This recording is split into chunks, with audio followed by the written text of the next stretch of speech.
This morning, official opening, the speaker is Reverend Samuel Kwesi Ahima Yeboah, Ashanti Presbytery Chairperson. I read from 2 Corinthians chapter 5, verse 18 to 20, and Matthew chapter 5, verse 9.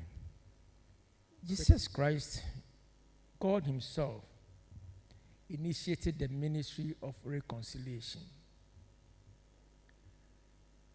When we were wallowing in sin, Christ died for us.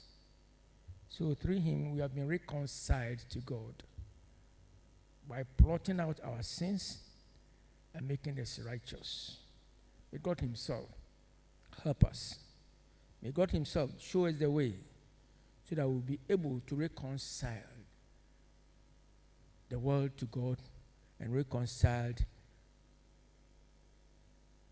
our fellow human beings to others.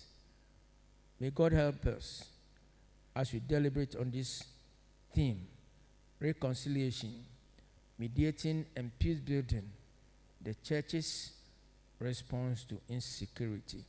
It is my prayer that I will live here fully equipped to go and continue to the work that has been entrusted to us.